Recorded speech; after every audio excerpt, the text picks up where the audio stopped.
So Oracle card has 44 cards. A tarot deck is a more, I don't want to use the word rigid, but it is a more structured deck which has 76 cards. So close your eyes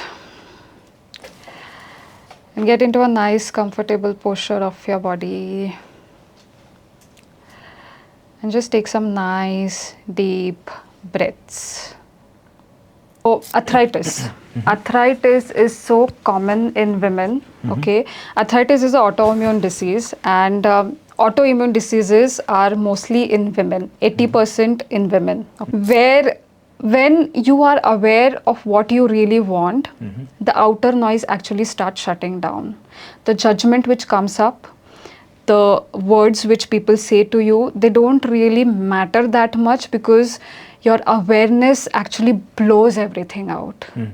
And in that moment, the eureka moment, she decided that, she will give it a try. But we forget about the karmic abundance that we have, the blessings of our lineage which we have. So the second step is like seeking the blessings, seeking our karmic blessings, blessings from our ancestors, because our lineage is also so rich, our lineage is also so abundant that there haven't been only the bad things which have happened. There have been healers in our lineage, there have been medicine people in our lineage, there have been leaders in our lineage, there have been saints in our lineage, okay? And a lot of times we defocus from that and just keep on talking about the bad karma. Crown chakra is situated here, and it is related to your spirituality, okay? The third eye chakra is situated in between your eyebrows. We keep on thinking of, I have to prove my worth, I have to prove my worth. Whatever we do, it is never enough. We always, we are the worst criticizers of us. And every woman I have met, I have never met a woman who is at ease. Both of us have been really studious. Both of us have completed most of our education working and completing our MBA and our post-graduation, because the Harshad Mehta scam actually took everything away from my father. So that darkness, dark night was necessary for me to see the dawn and be who I am today, doing the work which I am doing. Because I have worked so hard on keeping my energy kavach, on keeping my energy protection, that it works. But if your aura is weak, if your protection is not there, then that might not work. Your inhales and your exhales. Your inhales and your exhales. Focus on your breath.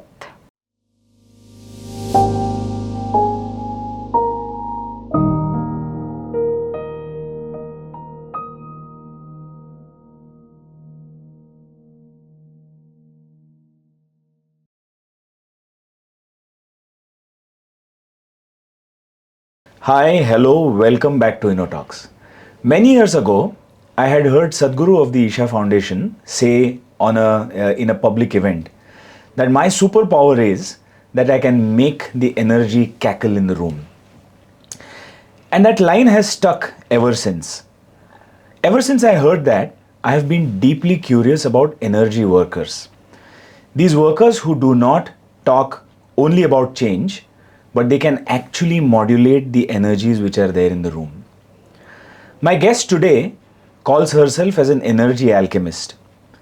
Tell her what's troubling you, and she probably won't just listen.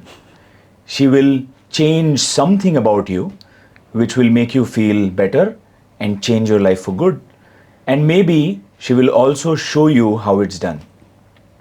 In this episode, we are going to explore some powerful themes. We are going to talk about karma and what are karmic patterns. We are also going to do an oracle reading.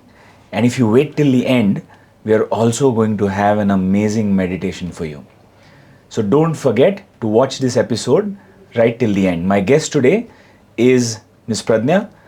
Welcome to Innotalks. Hi, thank you Tejas for this lovely welcome. How are you feeling? Great. So just to add in terms of energy, I am the person who can tell you where your energy is stuck in your body, why, and even tell you how to release it. So, in one sentence, that is what I do. Okay, so I've always followed your Oracle Tuesday posts that you make on Instagram. Yeah. And it has almost gone to a point where I look forward to the Tuesday Oracle reading, because whenever I do that reading, that you do for everybody on your Instagram, it feels that reading is personal. That's one. Yeah. And secondly, the answer is very close to the question that is probably in the mind at that point in time. So let's start with what are Oracle readings, and why do they feel so accurate? Sure. So Oracle is kind of like a device or a tool, just like astrology. We see our natal charts. Oracle is also a tool in which you get guidance for a question which is asked.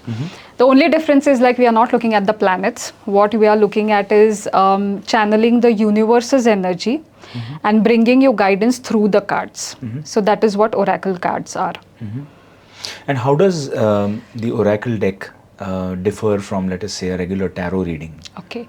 So Oracle card has 44 cards. A tarot deck is a more, I don't want to use the word rigid, but it is a more structured deck which has 76 cards. Also, it has typical cards, like you will have a death card, or you will have the Four of Wands card. So it has a structure, and the structure is like each card will have one meaning. Okay, if you learn tarot in the conventional way, so every card would have a meaning, and that is how tarot works. But in Oracle cards, you have like very different decks. The one which I've got is called Moonology, but you have decks called you have crystal based decks, you have vision board decks, you even have affirmations. So you pick up a card and that is the affirmation for your day. So a Oracle deck is much more open.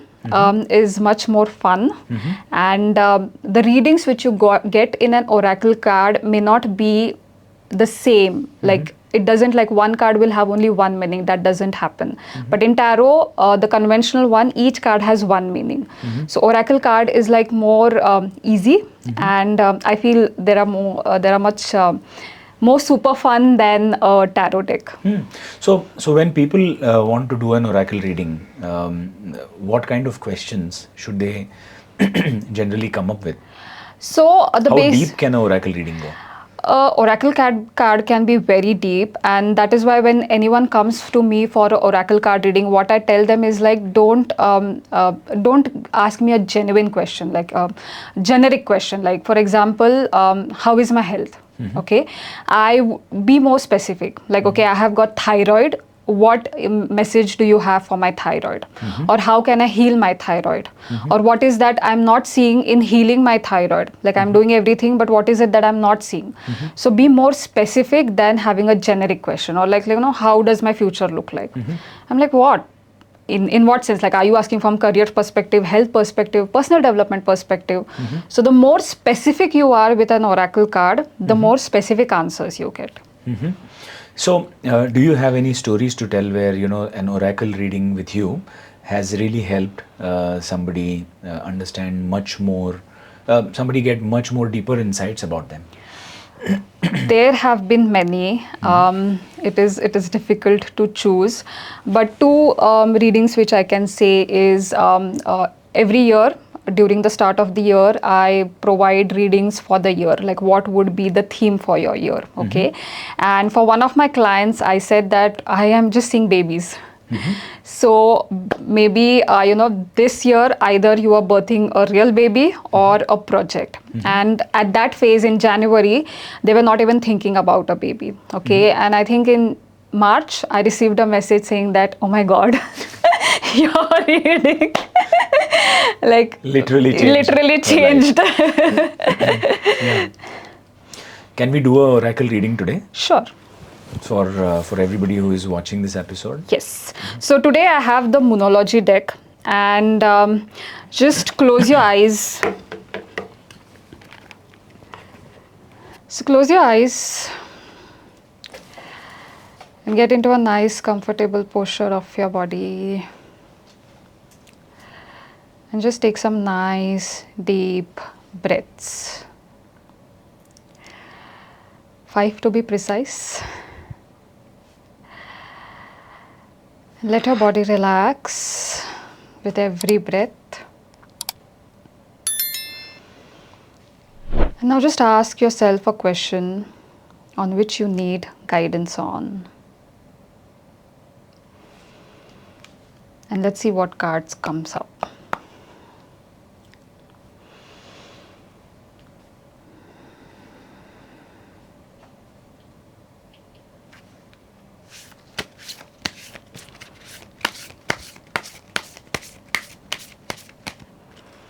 So even before pulling up the card, I'm seeing a lot of green, and I feel some of you who are watching us right now, there is a question about health, and this green color is telling me that you don't have to worry. The right people are going to come your way, the right sources are going to come your way, and this is not the end. There is so much more to look forward to. So have trust, have faith. I am also seeing a lot of kids playing, and for some of you the message is let go of that baggage which you have on your shoulders. Yeah, I think somewhere in this in your journey of moving to the goal or moving towards where you want to, you have forgotten to enjoy the journey and only focusing on the destination. And that is actually creating a lot of stress in your body. That is actually creating a lot of energy blocks in your body. And so the kids which I'm seeing right now, try to be a little carefree, try to enjoy your journey towards the destination rather than just focusing on the destination. I'm also seeing a lot of stars right now, and I feel for some of you, the message which is coming up is the dream seems to be distant. The dream seems to be really far. But you know what? You don't have to have the entire picture right now. What you need to focus on is just one step ahead. And let's see what the card says.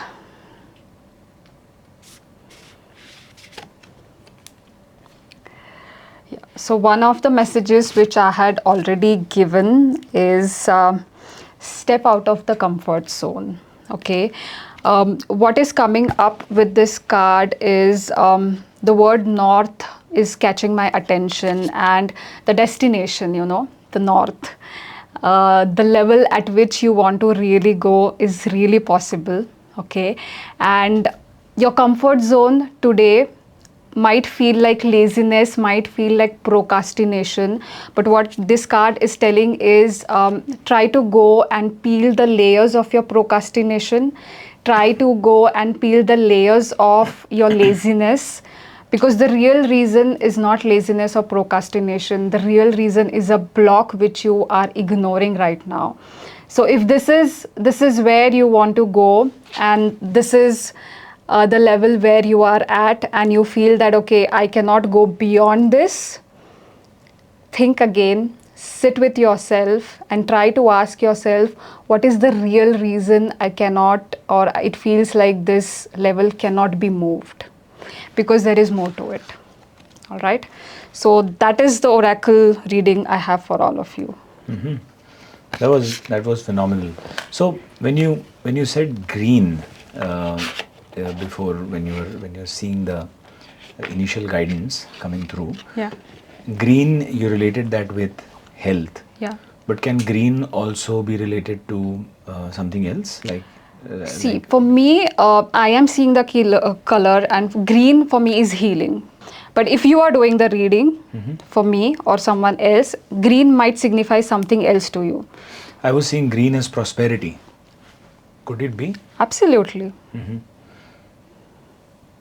And then when you came up with the card, it was about stepping out of the comfort zone. Yeah. So can you talk to us more about stepping out of the comfort zone? Is it in a particular area of life, or it could be about health, business, careers?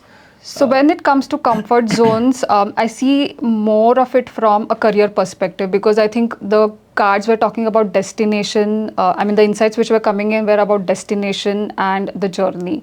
So in health and relationship, I don't see that as like a ladder. So definitely career. As a healer, Pradnya, you work with a lot of energies, and sometimes these energies run extremely deep. They can run across lifetimes or maybe various situations in life also. So when you first sense an energy pattern or an energy, then in a client or in a person that you see or in a room or wherever, how do you make sense out of it? So whenever anyone comes, right, the first thing I will do is like see the energy blocks in their body. Okay, so where is the energy stuck? Usually what happens is like if your throat is constricted, then the energy is stuck because you're not being able to express yourself, or you're not being able to say no, or you're not being able to voice out what you want to say. If the energy is stuck in your shoulders, it means mostly that there is a lot of responsibility, and that baggage of responsibility is actually making that energy stuck. If there is energy stuck in the heart chakra, relationships. If it is knees, again responsibility. So first what I will do is like I'll scan the person and I'll see where the energy is stuck. And as I start getting to talk with that person, I'll ask potent questions to see, to clarify what are my first initial discoveries, whether they match. And when I do that, the third step would be associating that stuck energy with what they have spoken and what can be the root cause. So that is how the entire process goes. So when you say that you see energy stuck in a person, how does that work? I mean, do you intuitively see it, or do you actually see it? So I see black blobs in the body. So you see a black blob, Yeah. or a gray blob, Yeah. and then so this is step one. Step two, if it is about cleansing this energy, then how do you go about it? So I will have to know what is the reason, what is the root cause. Is it a belief? Is it an injury? Or is it something else? So depending on what it is, the next steps would vary. So, okay. And then when you go about solving these issues, then... So first I'll somatically remove that. Somatical pain, whatever the nerve tissue or the muscular, whatever it is, I'll remove that. Second thing, I'll work on your mindset and your belief system. Like, why do you think you are not enough in terms of your responsibilities? We go really deep in there. And the third would be making you realize that sometimes the benchmarks which we put on ourselves to be, the perfect person or the perfect dad, the perfect husband, the perfect son, doesn't really work in a way in which we envision ourselves to be. Okay, so for example, the first thing I tell my clients is like define success for yourself, not by the society benchmarks. This is so fascinating that so many insights just came up in this reading of yours. Can you share a story where you took a client through the entire process of healing, where when they first came in, you saw something, and then you went about healing it, and then hey, they were healed at the end? So arthritis. Arthritis is so common in women. Okay, arthritis is an autoimmune disease, and autoimmune diseases are mostly in women, 80% in women. Okay, so there was this client who came with arthritis. Okay, the emotion which is behind arthritis is anger.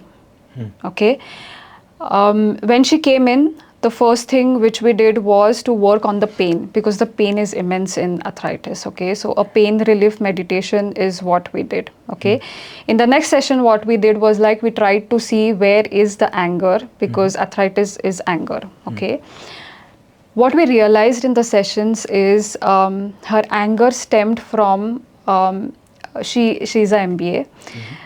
She was doing a baking business when she was in Mumbai. She shifted to Pune and she stopped it. And her anger actually started bottling up inside her because she wanted to go back to baking, but the words which she kept on hearing were her father's, that you are a MBA in finance, you had such a big job in a corporate, and what you're doing now is baking. Okay, she couldn't express that anger to her father. And ever since she moved to Pune, her arthritis actually flared up. And people said that, because the place has changed, the climate has changed, it is flared up. But the reason was she came back to Pune, she had to start from scratch her baking business, and she couldn't do that because what was going on her in the mind was her dad's words. And that anger kept on bottling, and that's why the arthritis flared. So we worked on that. The third step we did was, after working on that anger, is asking her again the question I asked you. What does success mean to you? If you cut out the outer noise, in this moment, if it is just you and me, what is success for you? And she, what she answered? To see that smile when my clients eats my cheesecake, mango cheesecake. And that was like the kind of finale where when you are aware of what you really want, the outer noise actually starts shutting down. The judgment which comes up, the words which people say to you, they don't really matter that much because your awareness actually blows everything out.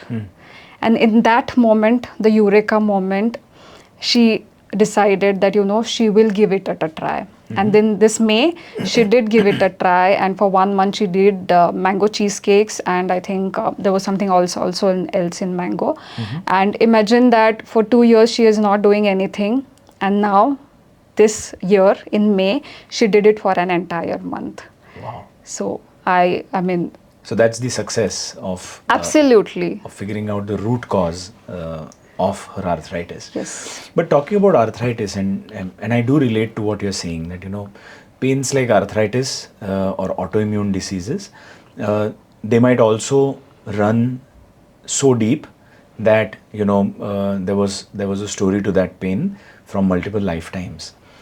So that brings me to a point of karma, and how you define as karma and what you see as karma. So karma is any act, okay? It can be a good act, it can be a bad act. And that is what accumulates and becomes your karma. So there's a bank. And karma bank puts in everything. So whatever you have done this lifetime, past lifetimes, your lineage, your ancestors, is everything, like all of it is deposited in that bank. And your next path, your next generations take a path depending on what is that deposit in that karma bank. So that is how I define karma. So whatever, so you said lineage karma, and so a sum total of all karmas, good and bad, which have been lived by the forefathers, have to be exhausted in some way. Yes. by the generations that are coming in. Yes. So is there a way to break this karmic pattern, so to say? Absolutely. So awareness would be the first step, okay? Once you start becoming aware, like for example, there are so many kids in our generation right now who are like, I don't want to do what our parents did, okay? Especially who have had parents who were very toxic, who did not know what they were doing, who had addictions, domestic abuse. Okay, so we see kids of such parents becoming really aware in this generation now, saying that this is it. I am not doing it to my kids, or I am not passing this to my next generation. When that awareness comes, that is the pivot point. That is the pivot point when it is like, okay, that is the chosen person to break the pattern, to break the generational trauma, to break the whatever has been passed over by the lineage. And when that person is born is the time when you can break those patterns. But then what I'm curious about is that when there are karmic patterns that we all have, but when they run as deep as multiple lifetimes, and somebody comes to you, what tools do you employ to see even beyond this life, to find where the pain really lies, or where that karma really lies? So past life regression is one of the tools. Akashic records is also another tool. You can use oracle cards also to know what has happened before in the lifetimes. So these are the tools by which you can know what has happened in the lifetimes.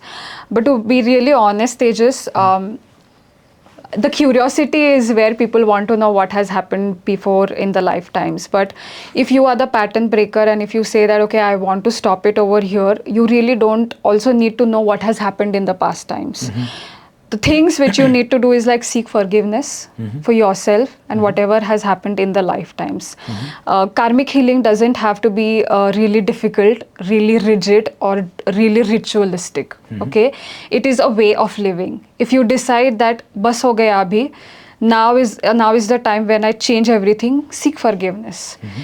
Do it in your prayers, seek forgiveness for whatever wrong has been done consciously, unconsciously, subconsciously by you or your earlier generations. Okay, and seek, when we talk about karma, we always talk about the debts or the karmic bonds.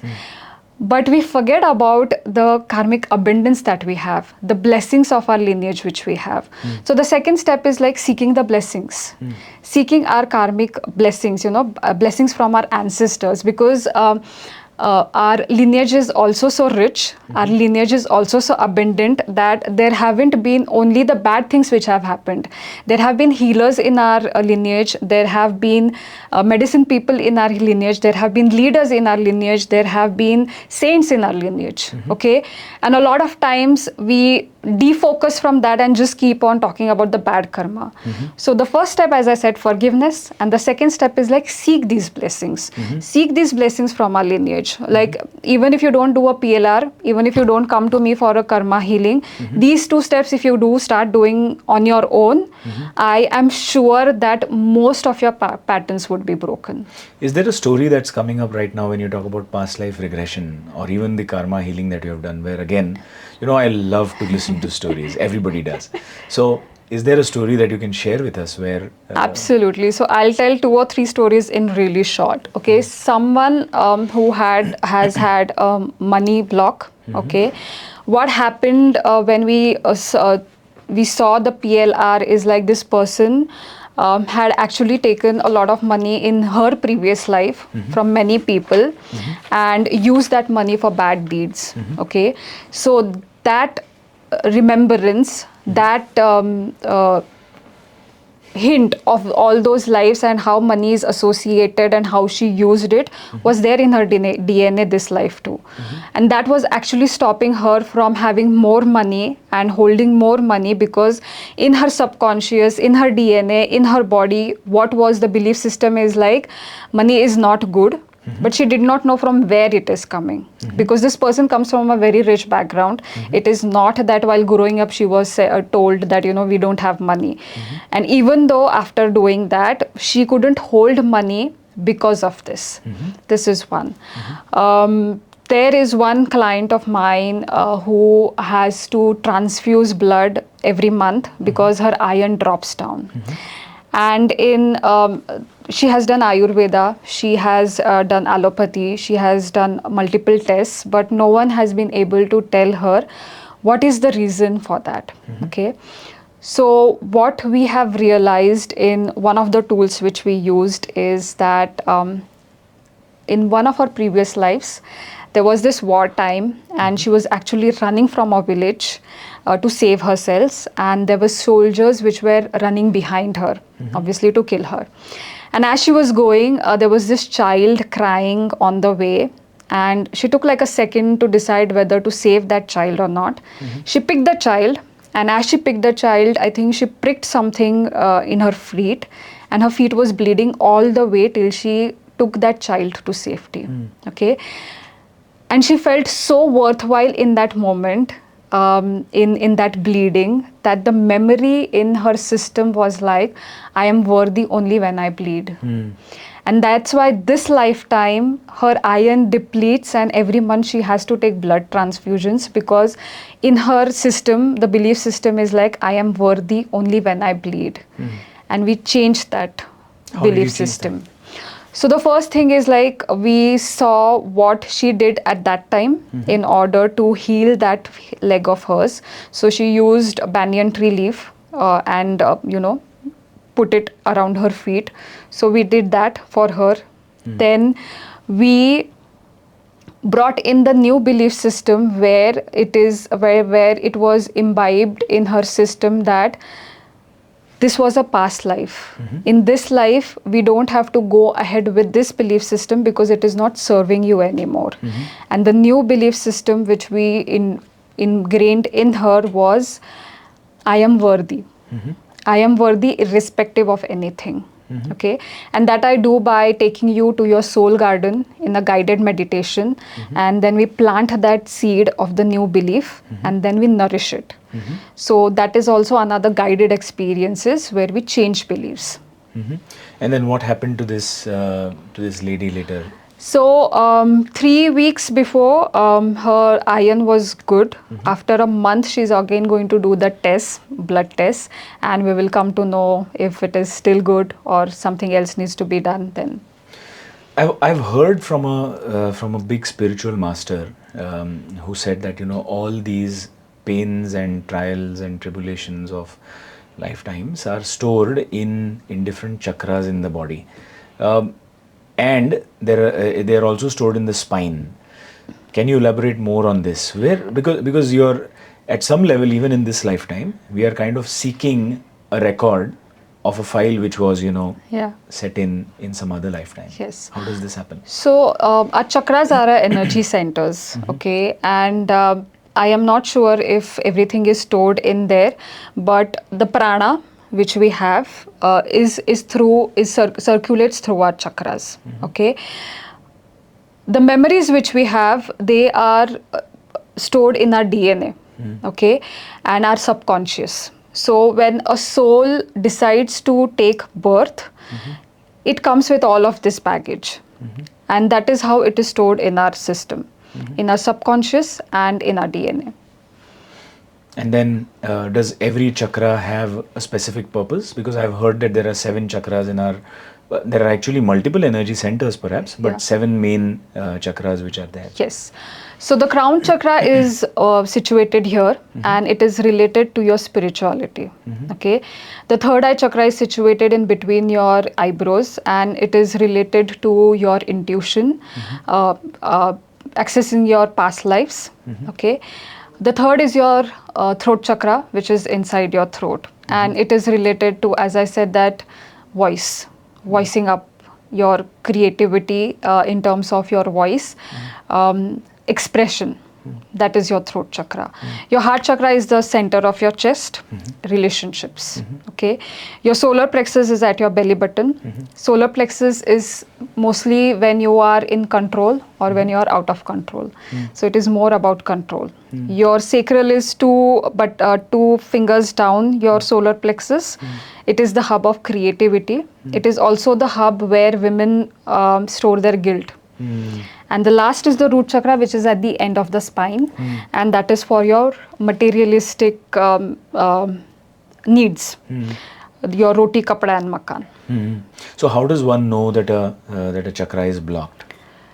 I can scan the chakras and feel the energy. So every chakra has a color. When the color is bright, for example, if the root chakra, it's ruby red in color.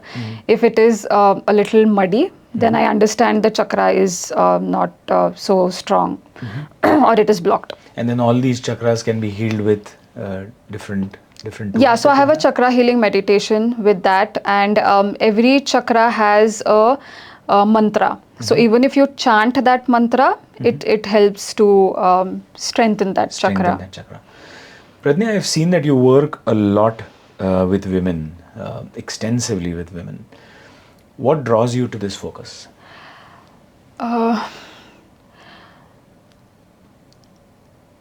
So women, right, there is so much on us, and the way the patriarchal society has worked, that we need to prove at every every point.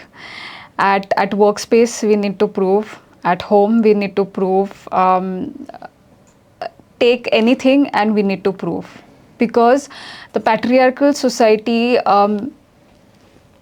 even when women started working, it was a lot of years later when men already were working.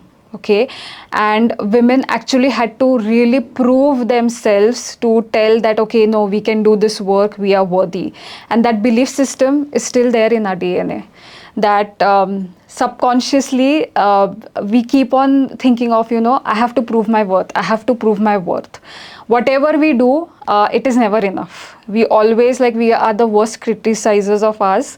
And every woman I have never met a woman who is at ease, or who doesn't feel guilty when she's relaxing. Because that is how our DNA is made, and that is how our belief system has evolved. And I feel like this is the time when, in whatever capacity I can, if I can break this chain, if I can break this pattern, if I can break this belief system, I cannot imagine where this world would go. Not just the women, because women are the nourishers. Women are the foundation of the entire universe, the feminine energy. And I'm not saying this from a perspective of a man or a woman, but in general, the nourishing energy comes from a woman. So it is not like a partial discrimination, but that is what women are made, or women are.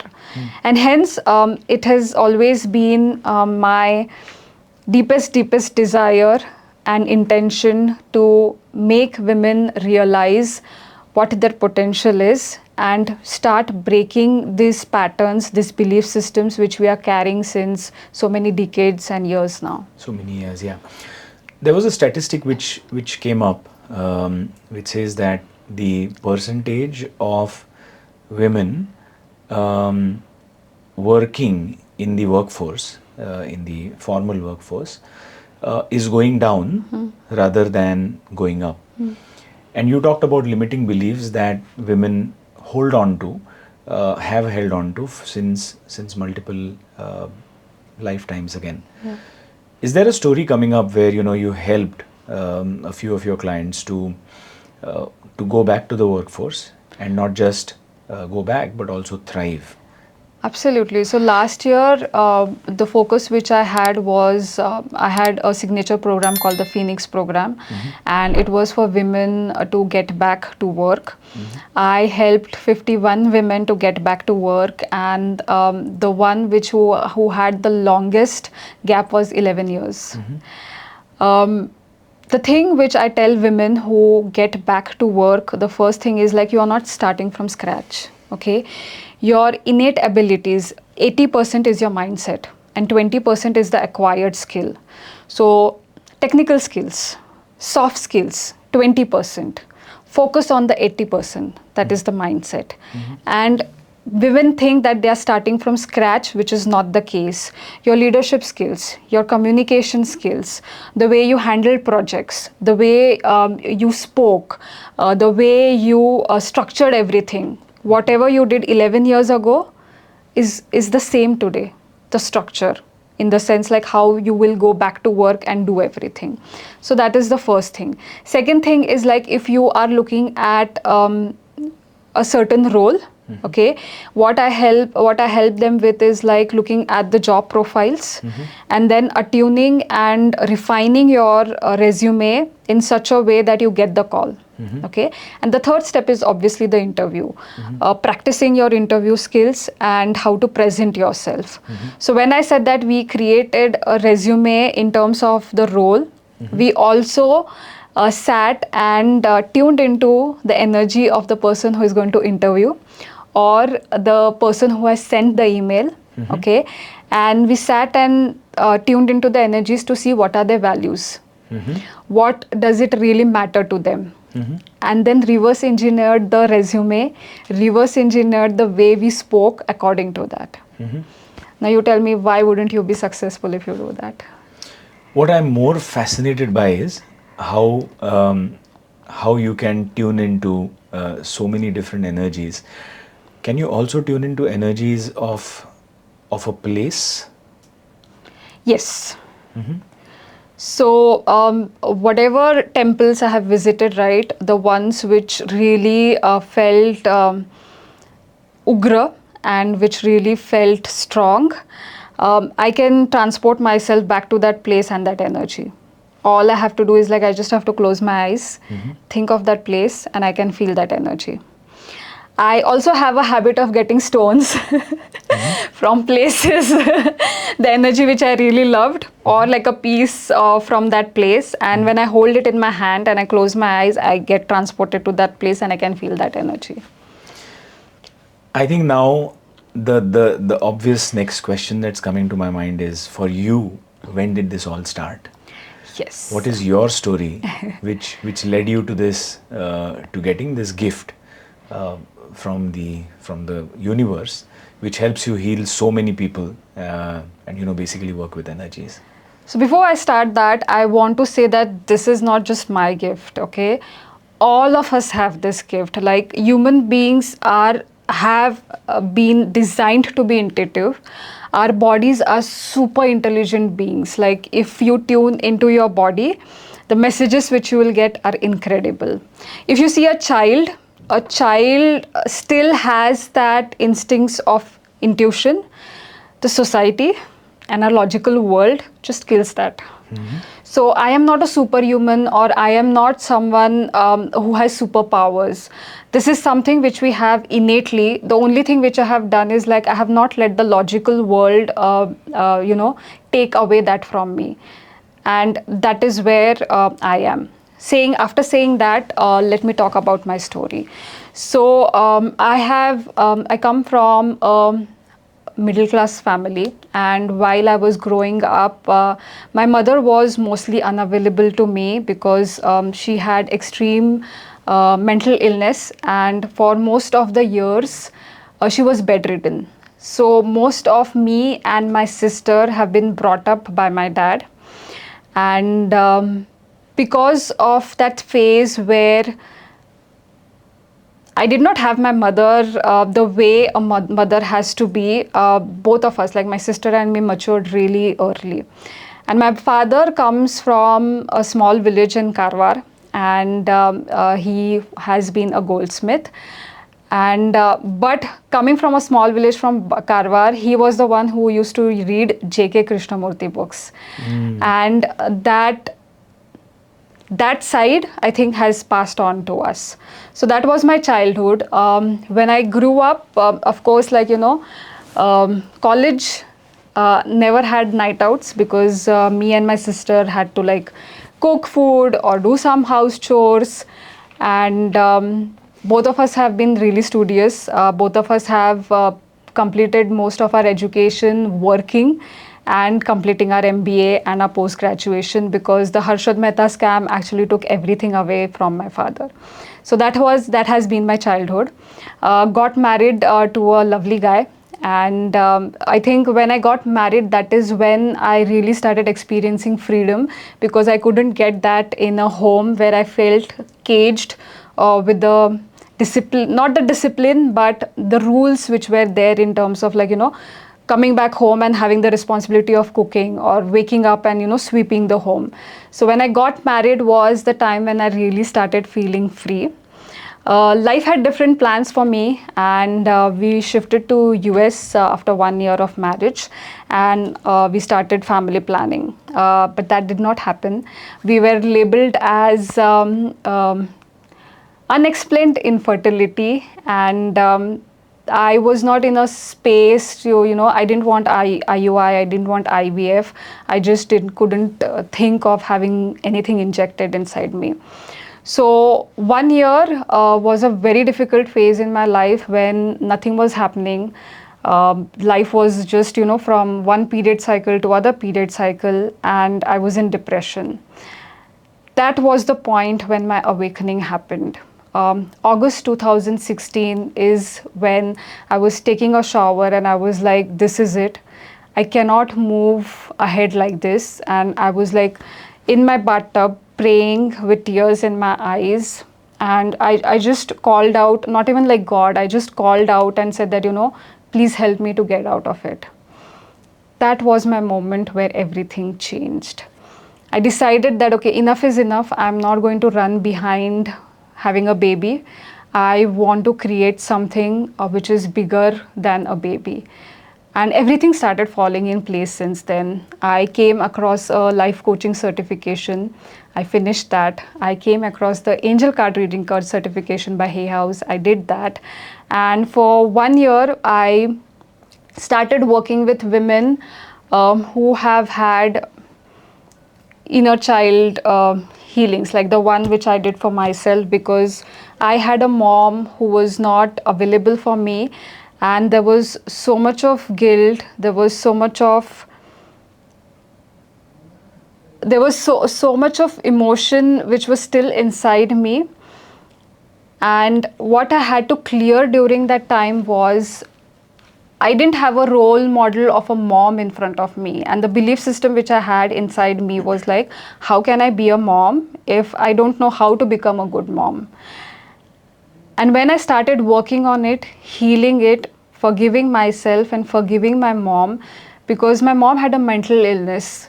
It was not that she was doing that on purpose. When I started understanding that, forgiving her for that and forgiving myself for thinking that of her, is when actually the healing started working. And I started working with women who also had a similar history, who also were struggling with either one of the parents being unavailable or a traumatic childhood experience. And as I was focusing on helping these women, after a year, out of nowhere came those 2 pink lines on my pregnancy kit with no external help. And today I have a 6-year-old, and he is also an empath. He feels energies, and that is how my story began. So I always tell people that if I had a perfect family, I don't think I would have been on this path. So that darkness, dark night was necessary for me to see the dawn and be who I am today, doing the work which I am doing. Yeah. From your story, what stands out during the dark phase in your life, the word that is coming to my mind is grief. And a lot of time, people tend to hold on to grief for years on an end, or again, beyond lifetimes. Why do we end up holding this grief so close to our chest? And if anybody who is watching this episode wants to take pointers, how can they let go of this grief? What can they do? The simplest possible solution that they can move past this grief and begin their journey of healing. Absolutely. And grief can come in many forms. Absolutely. I think the majority, when we talk about grief, is we think about people who have left us, loved ones who have left us. Okay.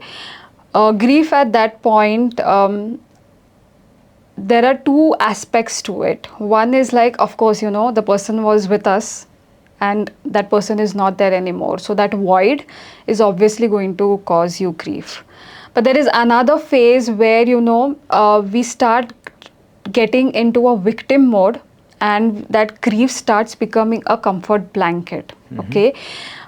It becomes so known and so comfortable that breaking through it becomes like a very mammoth kind of effort which someone can take.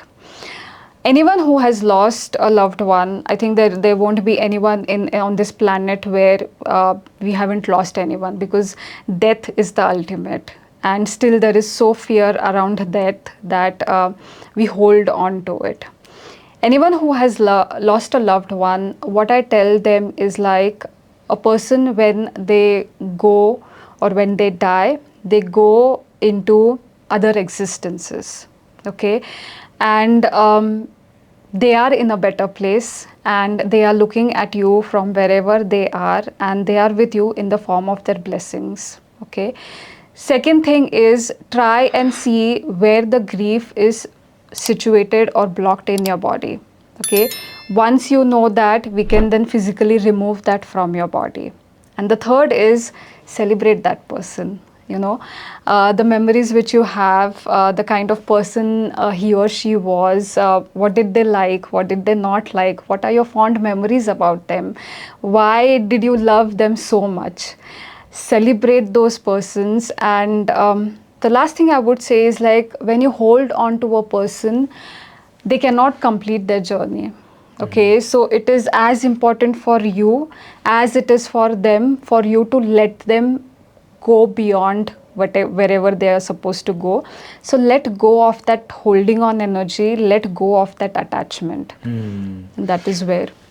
That is so so well put. Pradnya, you work in the field of energy work and everything around us in energy. These departed souls are also energy in a way. Do these energies also try to communicate with you? Yes. So once or twice that has happened, but I am not very comfortable in communicating with that realm. So there was this one client of mine whose grandfather was actually communicating with me to give me a message to that person. And I had to strictly say no, because that is my boundary. That is where I'm like, no, this is not happening.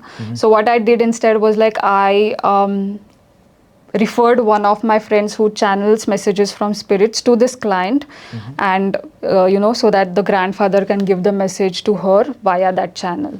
But then when you this is just out of curiosity, when you asked the spirit of that grandfather to not communicate with you, did that spirit listen? Do people from the other realm respect those boundaries? Yes, because I have worked so hard on keeping my energy kavach, on keeping my energy protection, that it works. But if your aura is weak, if your protection is not there, then that might not work. On a day-to-day basis, even people like us, those who are not working on their auras or their energy, come in contact with so many different kind of energies in terms of people at workplace and people, places, animal and things, like we say. Can you give us some top 3 solutions that we can do on a daily basis to keep clearing that energy within our body and around us, or the places we live in, over a period of time, so that there is always a kavach which is there around us? Absolutely. So salt baths, khada meat, and bath with that salt is my number one to go. So having salt baths regularly really helps. Okay. Using dhoop or sage to cleanse your house really helps.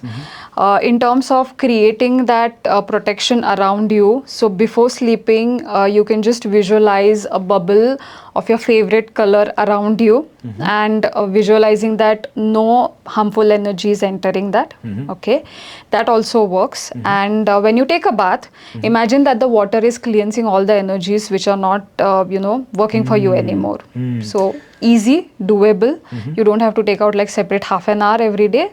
Just on the go you can do this. I'd heard about this grounding meditation at one point in time, where the meditation was that you sit wherever you are, with your feet on the ground, of course, and you imagine that there are roots coming out of your body, and they're going as deep as possible. That's step 1. Yeah.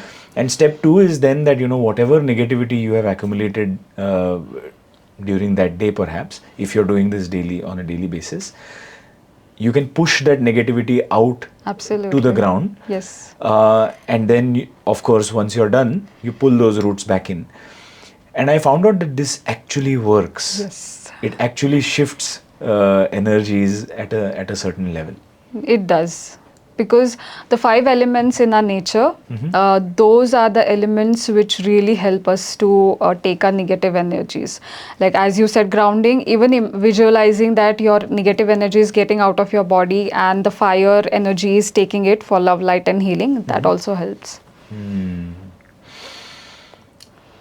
Could you guide us through a short process where we do a short meditation or whatever comes to you, which again helps everybody who is watching this episode and makes a big shift in their life? Absolutely. So something that they can practice daily also, maybe. Yes. So one of the things which I do every day is tuning into my body and asking for a message. As I mentioned earlier, our bodies are the most intelligent systems anyone can have. Like GPS is nothing in front of it. So let's do a small exercise in order to tune into our body and see if we can get a message from our body. All right.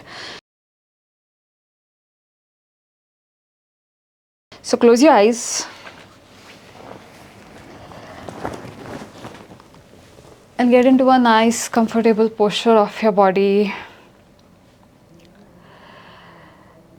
where you feel held, where you feel safe, where you feel comfortable and nice. And focus on your breath. In whatever rhythm it might be, in whatever pace it might be, focus on your breath.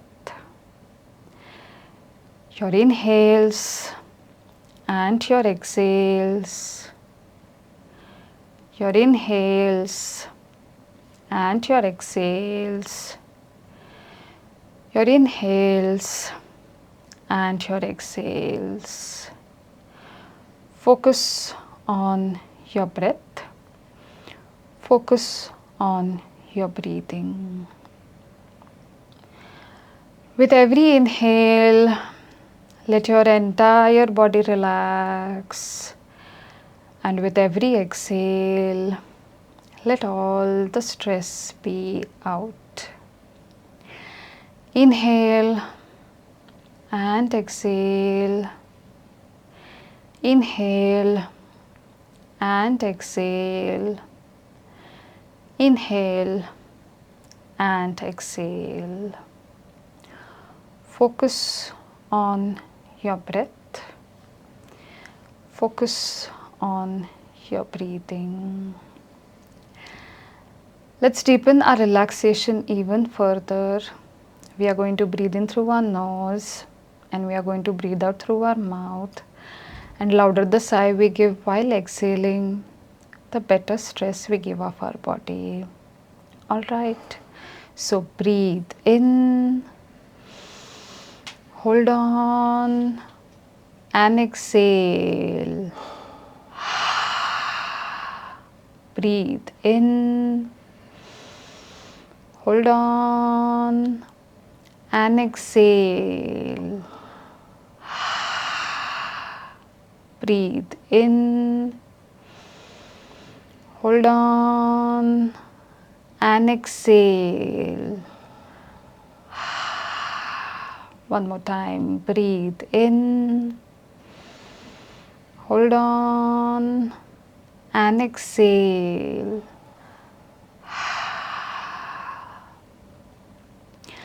You can now breathe in your normal pace and rhythm. And just be aware of your breath. Just be aware of your breathing. And let's tune into our body now. What does tuning into the body mean actually? Let's see that. So focus your energies and your attention on your head. And let each and every muscle in there relax. And slowly move the attention to your face. And let each and every cell in your face relax.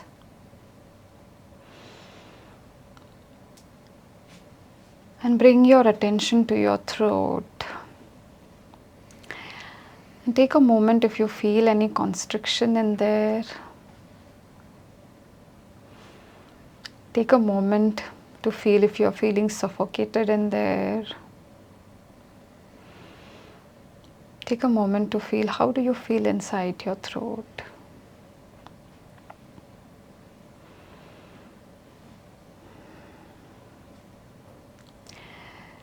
And if there is a constriction, if there is a suffocation, let's ask your throat what needs to be expressed.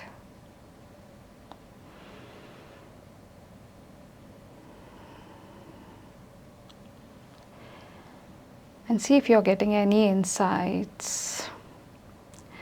You may see things, you may listen to things, you may feel things, or you may just know things.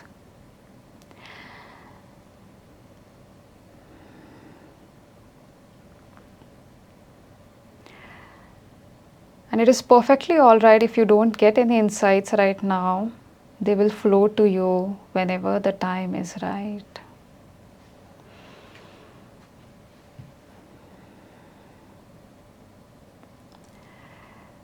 And now, slowly bring your attention to your chest, at the center of your chest.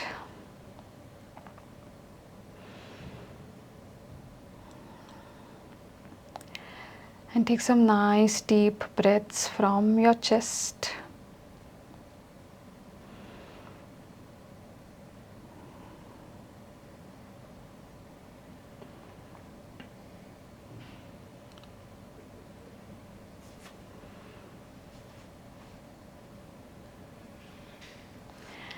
And ask your body, what is that one thing I need to know in terms of bettering my relationships right now?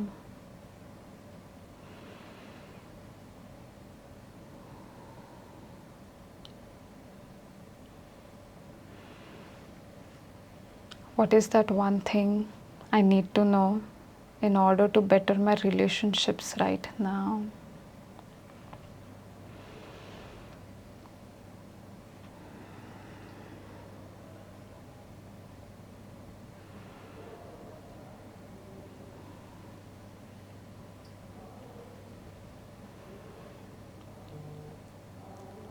And now bring your attention to your back. Focus on if there is any pain in your back. Focus on if there is any stiffness in your back, any discomfort, anything which doesn't feel right.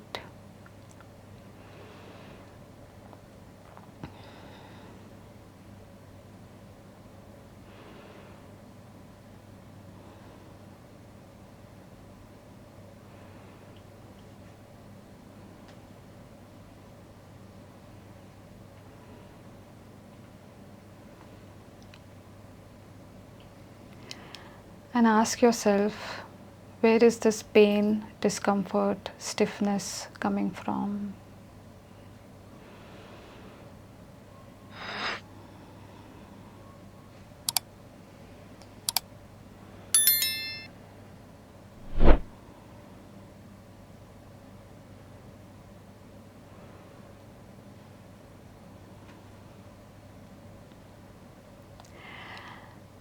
And now slowly move your attention to your stomach and your pelvic region. And see if you feel light, or if you feel heavy, or if you feel any sensations in your stomach and your pelvic.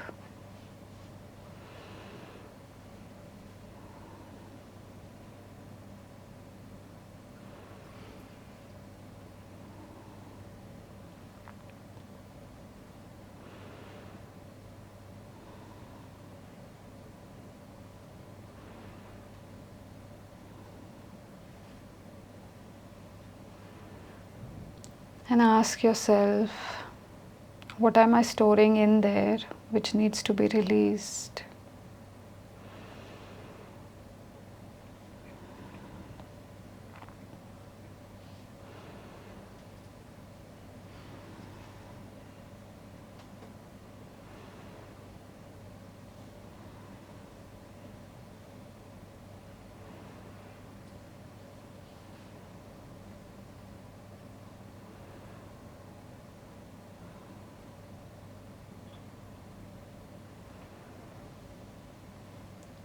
And slowly move your attention towards your thighs. And see if they feel heavy, if they'll feel light. Is there any tingling sensation in there?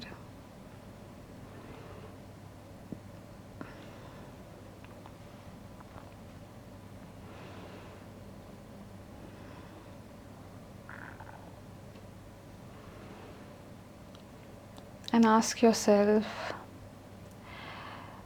how can I love my body better?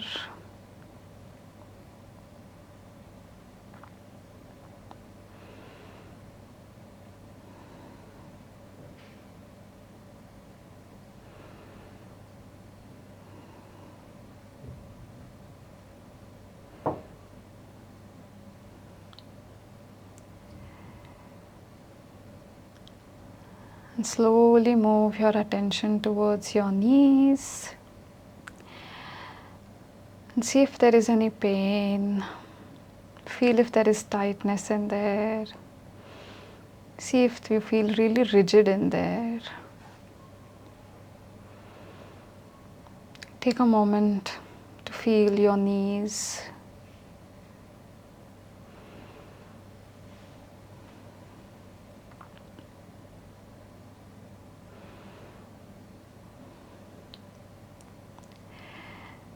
And ask yourself, what is weighing me really down at this moment?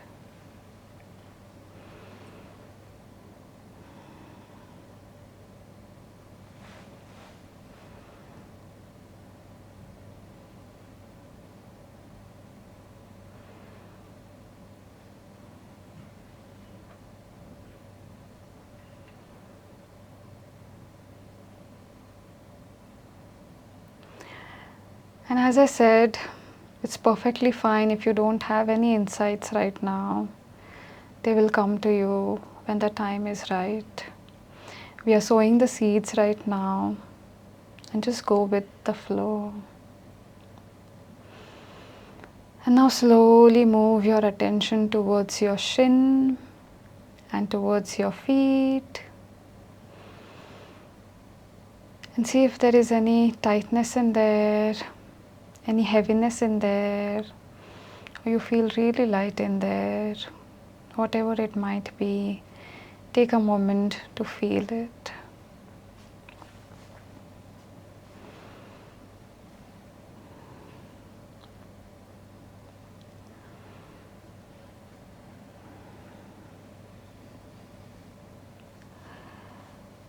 And ask yourself, which path should I take next?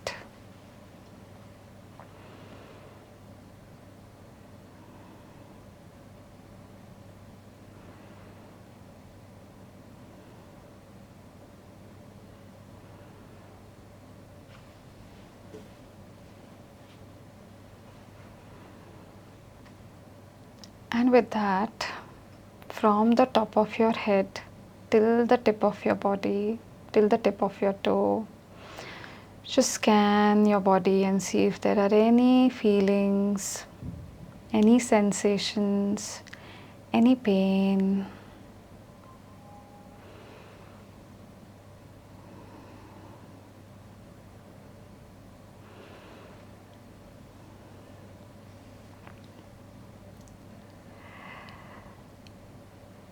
And with this knowing, with this trust, with this faith in the answers which have come and which are coming, knowing that our body is the most intelligent system ever created in this entire universe, let's get back to our breath again.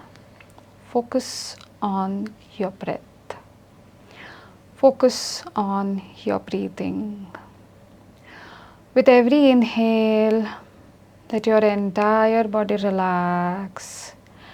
And with every exhale, let all the stress be out. Inhale and exhale. Inhale and exhale. Inhale and exhale. Focus on your breath.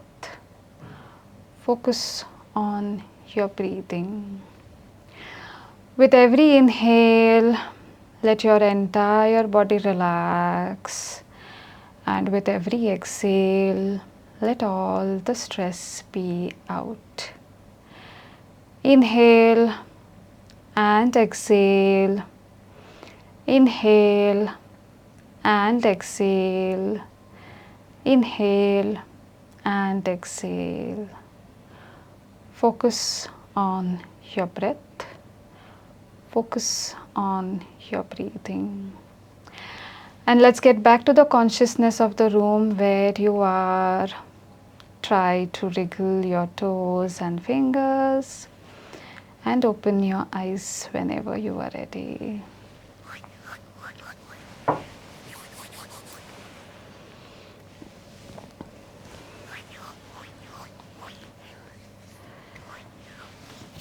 That was really fantastic, and in fact what I was feeling was when you were focusing on different areas of the body, different answers were coming through. Sometimes no answers came, and then at some point in the meditation I was seeing purple blobs in my vision, which were there. They were random purple blobs, and then they went away. So purple is the color of spirituality. A very spiritual moment for us. I also feel for you this color denotes the spiritual path which you want to take, but you are fearing in terms of the judgment which might come. So this is your sign to let go of the fear, forget about the judgment, and define success for you. So that's the definition of success for me, perhaps.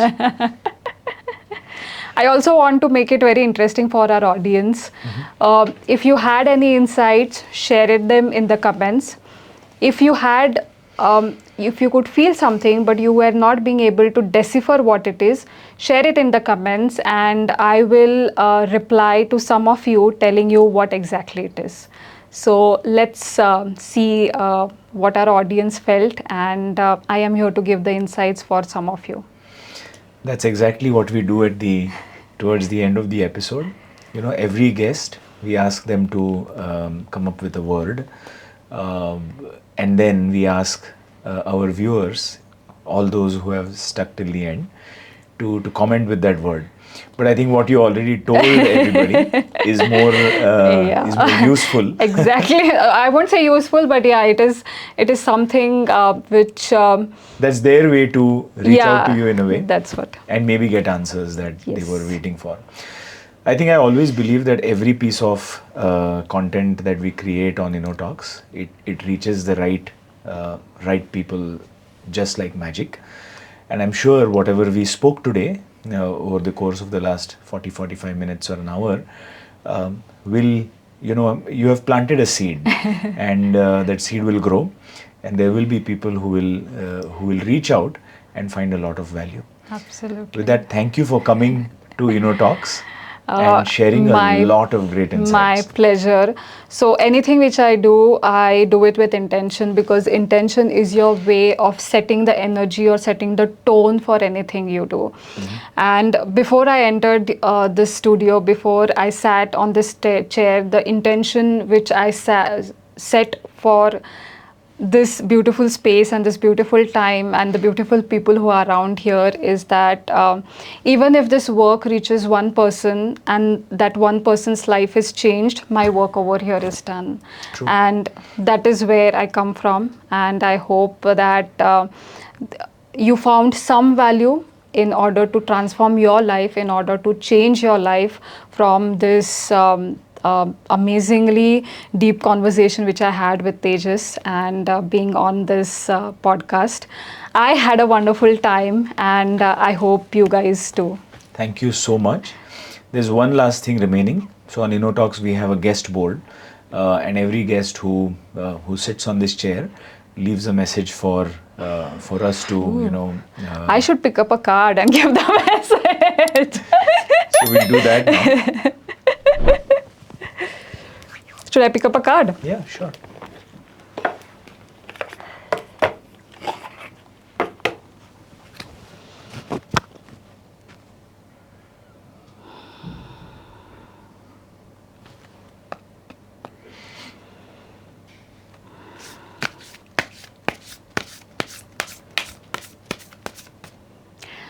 So I asked the question, like, what message should I give in terms of being it for the highest good for everyone in here?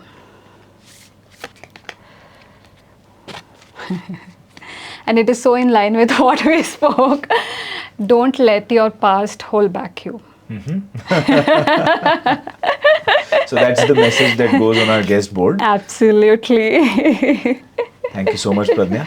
Thank you so much, Tejas. Yes. It was so wonderful having this conversation. There are so few people who understand the depth of work which I do, and I'm so glad and so grateful to be sitting with you who really understands the nuances of what I do. And it has been an incredible time speaking with you, and I am sure it is going to be one of my most memorable interviews or most memorable conversations I have had. The pleasure is all ours.